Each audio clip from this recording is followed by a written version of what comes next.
The National Desk, America's News Now.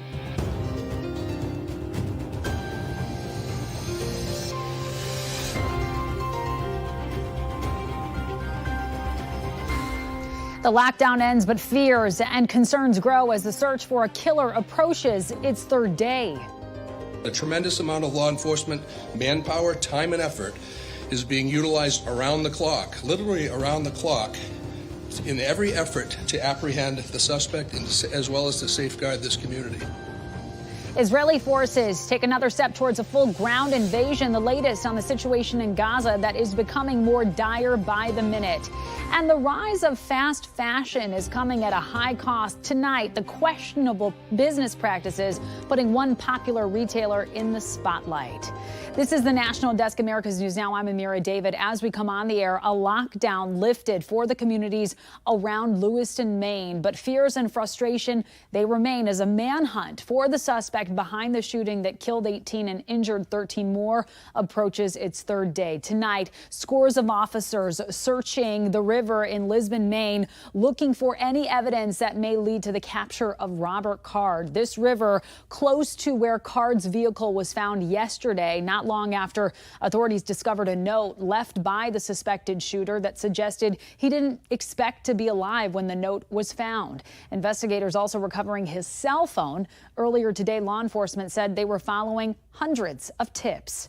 Been continuing to work 530 plus tips and leads that have come in from the general public, from a number of communities, a number of different relationships. And as you can imagine, those vary greatly. This as the community there continues to mourn. Just ahead, we'll be going live to Lisbon, Maine, where we're going to hear directly from the family of one of the victims.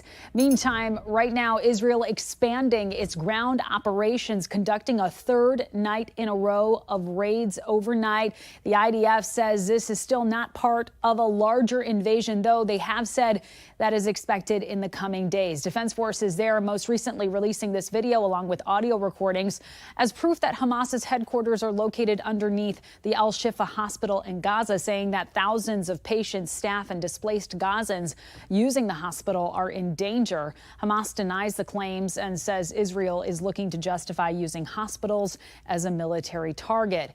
Meantime, tonight, concern that when IDF forces enter the humanitarian crisis already threatening to shut down hospitals will grow more severe, with fuel used to power medical equipment still blocked from entry by Israel. Doctors say maternal neonatal units and emergency C-sections are close to impossible to operate.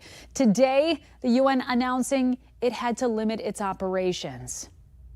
UNRWA has drastically limited its consumption of fuel, but this came at a cost. Our team had to make tough decisions that no humanitarian workers should do. The crisis worsened tonight by an all-out blackout. Mobile phone and internet services no longer working there, which Palestinian officials have blamed on intensified Israeli airstrikes. The IDF would not comment on the matter, but tonight the Red Crescent warning that no one can contact emergency services and ambulances. Meanwhile, negotiations continue for the over 200 hostages taken by Hamas. Officials in Qatar leading the talks right now say there has been significant progress, though issues remain. One of the most difficult mediation is a difficult between two parties that have zero confidence in each other, and to have some sort of an indirect talks between the two sides is extremely difficult, you could imagine. So, and with this violence increases every day, with the bombing continuous every day, our task has become even more difficult. National Security Council spokesperson John Kirby told reporters today the U.S. has suggested Israel take a humanitarian pause to allow the release of the individuals held captive. Meantime, all eyes remain on a possible war escalation in the Middle East. Today, another U.S. force base attacked in Iraq. U.S. officials said an unmanned suicide drone was shot down successfully with no reported injuries. This is now at least the 20th time U.S. forces have been targeted in the last 2 weeks, and it comes less than 12 hours after the United States fired 2 airstrikes at Iranian-used facilities inside Syria. The civil fraud trial against former President Donald Trump, that continues, and the judge ruled today that Ivanka Trump has to testify. Lawyers for Ivanka and Donald Trump argued the court does not have jurisdiction over Ivanka because she hasn't lived or worked in New York since 2017. The judge said Ivanka should have submitted an affidavit saying that. The state plans to call Donald Trump Jr. on Wednesday, Eric Trump on Thursday, and Ivanka on Friday. And this just in, the inflation gauge the Federal Reserve closely tracks remained unchanged last month. The Commerce Department said today the core personal consumption expenditure was up 3.4% in September when compared to a year before. That was the same rate as August and still higher than the Fed's target rate of 2%. Many Americans say their expenses are outpacing their earnings in a new AP NORC poll. 69% of respondents say their household expenses have gone up over the last year, but only 23% they say their income has increased, and just 26% say they're very or extremely confident they could pay an unexpected medical expense. The majority, 73%, say the economy is poor.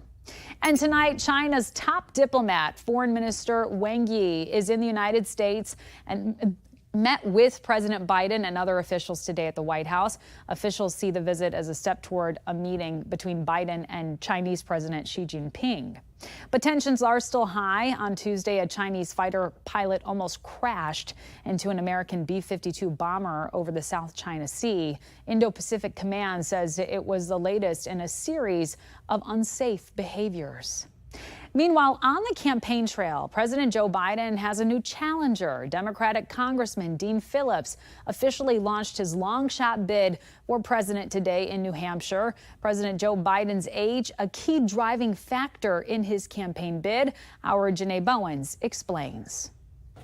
Agents and police swarming Schmenchi's bar in the Spare Time Recreation Bowling Alley days after suspected shooter Robert Card opened fire, killing more than a dozen people, wounding another 13. Every one of those rounds that got fired need to be investigated.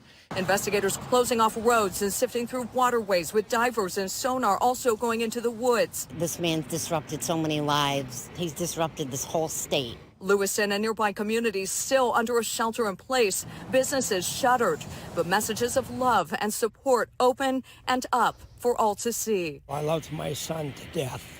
He was brought up to love everybody, respect everybody. We found Leroy Walker outside Central Maine Medical Center. Walker's son Joey was one of the earliest victims identified. The father and son would usually have breakfast together on Friday mornings, but not today.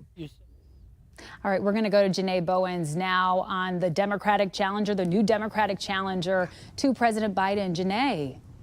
Amira, Dean Phillips announced today in New Hampshire that's traditionally the nation's first presidential primary. But due to Democratic Party rule changes, it won't be recognized this year, and President Joe Biden isn't on the ballot there, potentially giving Phillips a chance to boost his candidacy. And Janae, how are members of the Democratic Party responding to Phillips' bid at this point?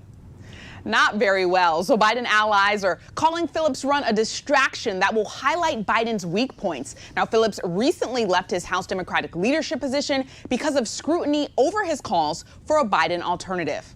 Amira. All right, Janae Bowens, we will continue to follow this developing story live in D.C. for us. Thank you for that update.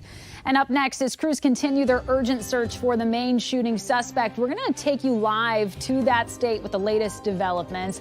Then you might want to find a warm Halloween costume this year with a dip in temperatures expected across most of the country. We're going to bring you the latest forecast, plus an in-depth look at a clothing brand that could be profiting from genocide against ethnic minorities in China. We'll be back after this.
The search for a killer tonight continues as agents swarm sites across Maine hunting for a mass shooting suspect. Our Megan Clark joining us live now from Lisbon Falls, right near a riverbank where crews have been searching all day. And Megan, we reported earlier that investigators have received more than 500 tips. What can you tell us about the latest in the search? Yes, hundreds and hundreds of tips. And tonight we've gotten two very significant updates here. The first, the shelter in place for Lewiston and the surrounding areas has been lifted tonight. And that is huge for this community here. The second update, during a press update tonight, authorities revealing the names of all 18 victims, the youngest of those just 14 years old. A very somber moment during that update this evening. All of this, of course, as the search continued at full strength throughout the day today. You mentioned some of the areas where authorities are looking. Behind us here, you can see those flashing lights. That is a bridge. A river runs under it, and that stretch of river, miles long, goes down 20 minutes or so from this location. Agents, divers, they're even using sonar. They're going in, they're sifting through the water. They're looking for any evidence, possibly even a body. Agents and police swarming Schmenge's Bar in the Spare Time Recreation Bowling Alley days after suspected shooter Robert Card opened fire, killing more than a dozen people, wounding another 13. Every one of those rounds that got fired need to be investigated. Investigators closing off roads and sifting through waterways with divers and sonar also going into the woods. This man's disrupted so many lives. He's disrupted this whole state. Friday, a shelter in place finally lifted, messages of love and support up for all to see. I loved my son to death. He was brought up to love everybody, respect everybody. We found Leroy Walker outside Central Maine Medical Center. Walker's son, Joey, was one of the earliest victims identified. The father and son would usually have breakfast together on Friday mornings, but not today. You sit there and you're just crying. You're crying all alone. And there's no answers. I think I know the good Lord very well, and I ask him, but I don't get any answers. And it's awful because we don't have any. Walker hopes to eventually find answers. I do not hate this person. I want him caught. I want to know why. How did this come about? Why did it come about? There's something wrong somewhere. Something's not ticking right. And the FBI has also set up a public tip line. We've learned there will be daily updates at least once a day, those happening at 10 o'clock each morning. Reporting live in Lisbon Falls tonight, Megan Clark, back to you. Yeah, Megan, and hoping that for the sake of the families, they can get some closure and catch the suspect very, very soon. Do we know if there was any kind of motive for the horrible shooting? What sense are we getting at this point? Right now, the sense we're getting from these press updates is that investigators are not leaving anything unchecked. They said, yes, we're looking here in this river. In fact, right now, a boat went out behind us during that story. We had a helicopter up above us earlier, but investigators are saying this is just one location they're looking. We know investigators and agents were looking at any homes possibly tied to the suspect here. They said this is one, there are many, and they are going and checking all of those areas in search of anything that might lead them to that answer, especially now that we know those victims' names, those identities. The search for answers is intensified. All right, Megan Clark reporting for us in Lisbon, Maine. Thank you so much for that. Bone-chilling temperatures in store for trick-or-treaters this Halloween, and the reason for that is the weather system that forecasters are now tracking, a shot of cold air from Canada that is just plunging into the U.S., which may come as quite a surprise for those of us in the south and east who will be coming off of a warmer weekend. And then you can just see the temperatures in all of the different cities really expected to be below average across much of the country, and coldest in places like Billings, Montana, Kansas City, and Chicago, which will be struggling to hit the 40-degree mark. So the short here is bundle your kiddos up as they head out the door on Halloween.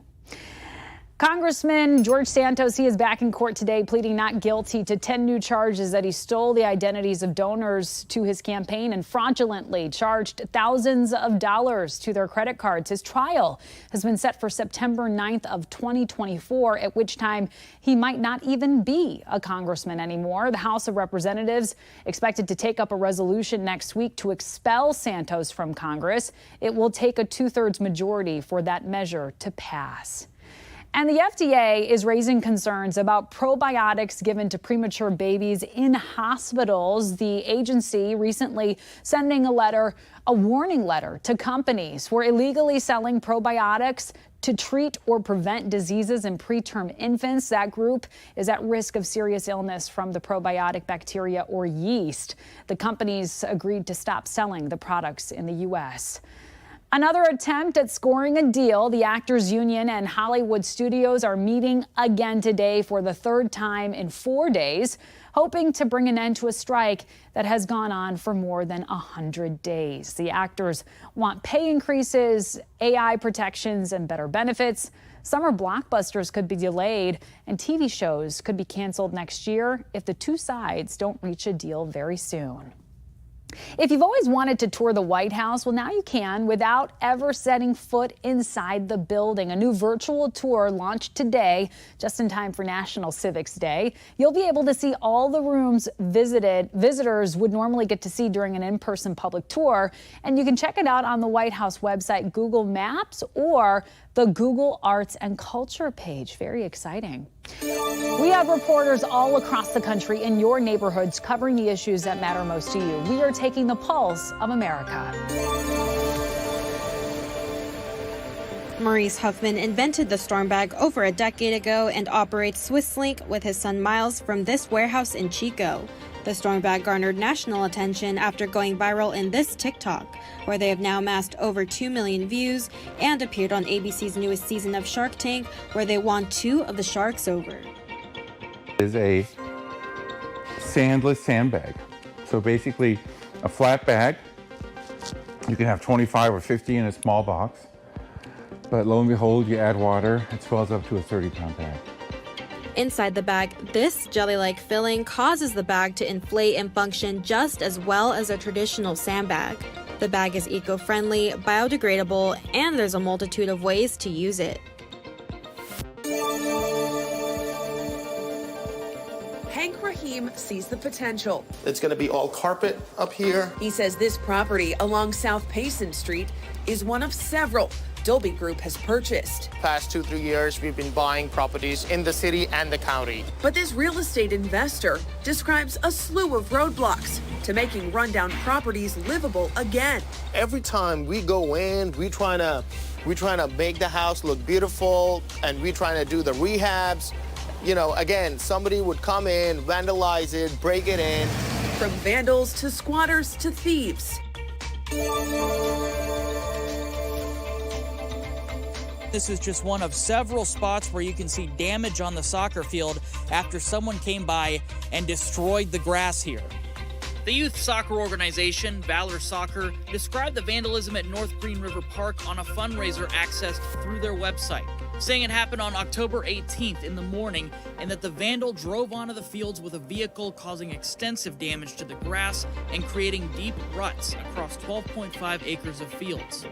On the field, we saw a group of friends kicking the soccer ball around and trying to dodge the tire marks. They spoke about the damage. It feels terrible. Why would someone do such a thing? Well, up next, we look into the serious ethical concerns linked to a popular fashion retailer. We will be right back.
It's never been easier to browse the latest fashions and get them delivered to your door within days. Retailers like Forever 21, H&M, and Zara have helped coin the phrase fast fashion, but there are concerns about whether one brand in particular may be benefiting from genocide against ethnic minorities in China. It's called Shein. Spotlight on America correspondent Atra El-Nashar reports on the cost of fast fashion.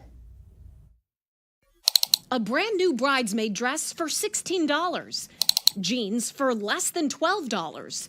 A gold satin blouse for $2.50. All on Shein, a Chinese online fast fashion retailer. Founded in 2008, Shein is now worth about $66 billion, according to the Wall Street Journal. I have a Shein clothing haul for you guys. Heavily advertised on social media and influencer hauls. Now, the company has caught the attention of another audience on Capitol Hill. In 2021, Congress passed a law called the Uyghur Forced Labor Prevention Act. It's meant to block goods from coming into the U.S. that come from this region of China, the Xinjiang Uyghur Autonomous Region, where the U.S. State Department says genocide and crimes against humanity are ongoing.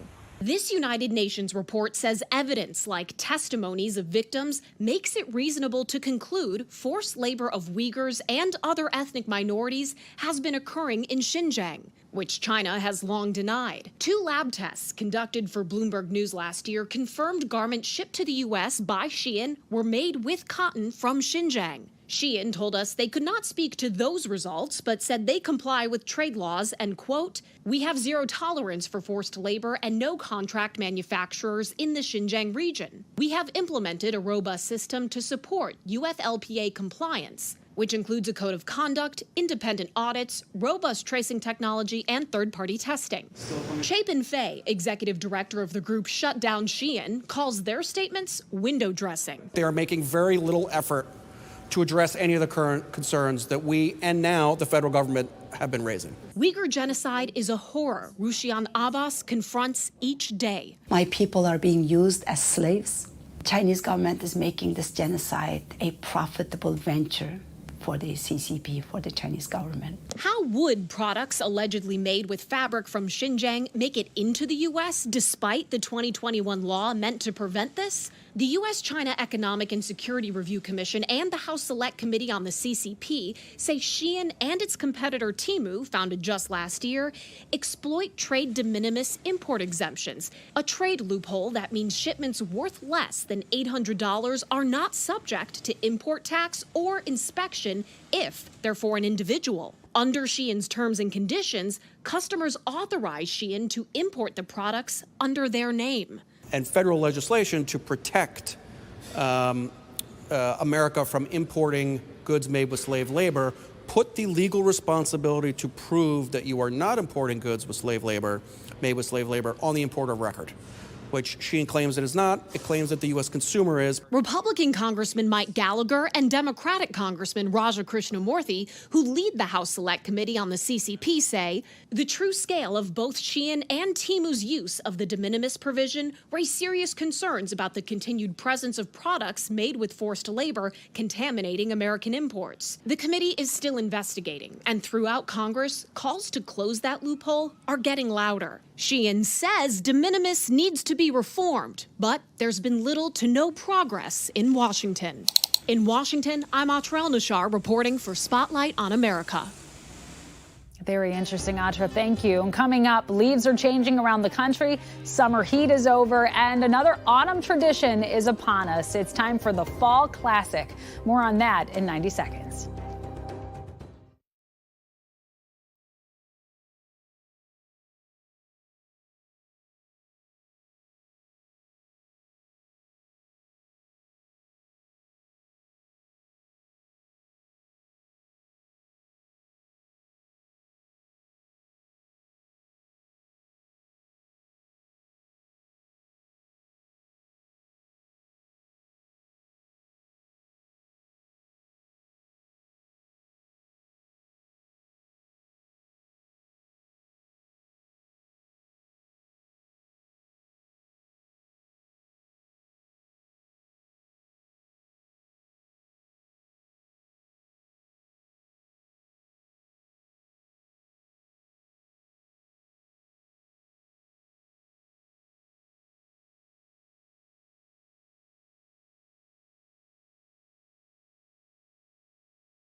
The World Series kicks off tonight. The surprise Arizona Diamondbacks will play the American League champion Texas Rangers in a matchup that sees the fewest number of combined wins between World Series teams in baseball history, excluding 1918, shortened by World War I, the strike-shortened season of 1981, and the COVID-shortened 2020 season.